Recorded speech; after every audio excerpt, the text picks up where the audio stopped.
Hello, my name's Eddie McGriff, and I'm a regional extension agent with Alabama Extension. And today as my guest, I have Dr. Ron Smith on my near left and Dr. Scott Graham on my far left. They're both cotton entomologists with Auburn. And what we're not able to do is have face-to-face contact, so we weren't able to do face-to-face with the Scout School. What we plan to do is, as we come along with the pests, we're going to do these YouTube videos. So I'm going to turn it over to Ron and Scott in a minute, and just look forward to them going through the plant bugs today. All right, let's talk about plant bugs. We're here about the middle of June in Cherokee County, Alabama with Eddie and doing some YouTube work of filming. But let's talk about kind of the story. Plant bugs are going to be, the tarnished plant bugs are going to be the next pest that we probably need to focus on in cotton this year. So let me kind of tell you how they get started. The primary wild host around Alabama is this plant daisy fleabane. So they've been on daisy fleabane now for 1 or 2 generations, but it will be drying down here real soon, or it already has in some areas of the state. And when they do, the adult plant bugs that's on the fleabane will look for another host, and cotton is about the only good host that they have at that time. So when they arrive in cotton in June, they do 2 things. They feed on pinhead squares, if a cotton has pinhead square stage. If not, they'll actually feed in the terminals of young cotton. This year I'm a little bit concerned that we're going to have some cotton late planted that may still be in the pre-pinhead square stage, so they may feed in the terminals, which causes crazy cotton.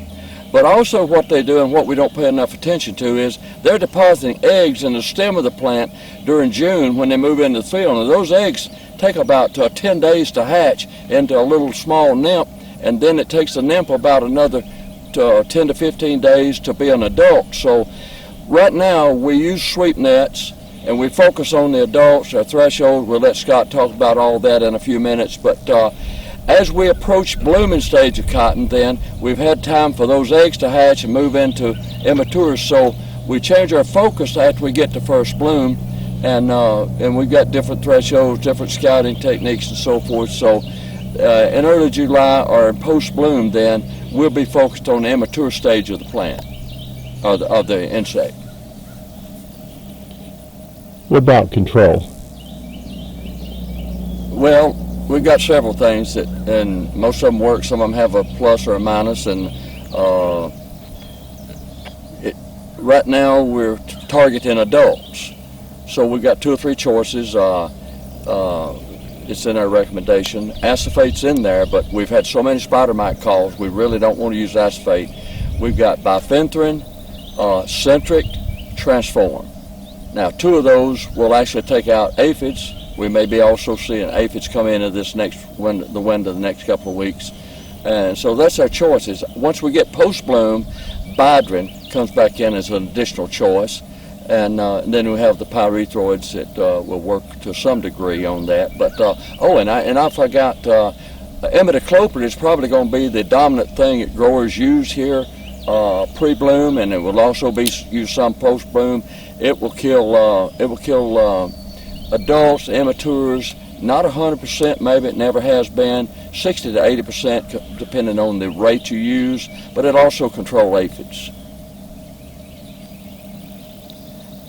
So one thing I'll talk about is sampling for plant bugs. And when we sample, the methods and the techniques that we use change as the cotton progresses throughout the season.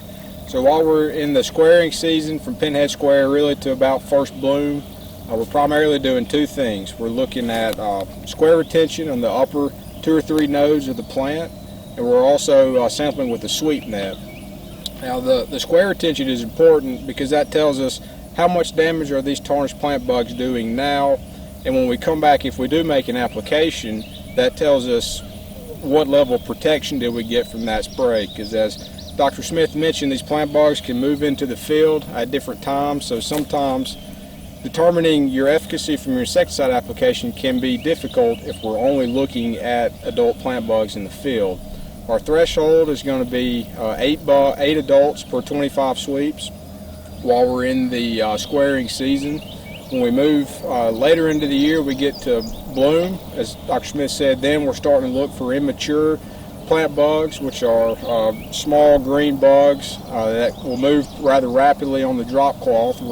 At this point, we're sampling with a black drop cloth between 2 rows, and we vigorously shake each side of the row and count the number of plant bugs on the sheet. And at that point, we're looking at 3 bugs per 1 drop is our threshold. And it's very important to stay ahead of these immature plant bugs, as Dr. Smith said, the use of something like Novaluron Diamond, an insect growth regulator. If we can time that with the influx of the adult plant bugs just prior to bloom or right at bloom, then we can get good residual and try to keep the population beat down until we get later in the season and we start shifting our focus on the other pests. Scott and I will be putting out a lot of tweets and other information as we move into this plant bug window. And I will add one little thing to that. It appears to me that in dry summers, where the fleabane dries down very rapidly, we get a big movement in a short period of time. That's really kind of easy in a way, because it's easy to tell when you need to spray if you've got a lot of them in the field over a short period of time. But in wet springs, wet Junes, the fleabane will stay fresh a little longer, say gradually drift over from fleabane into cotton. That's a lot harder to determine the threshold when you got a gradual movement rather than a short-term movement.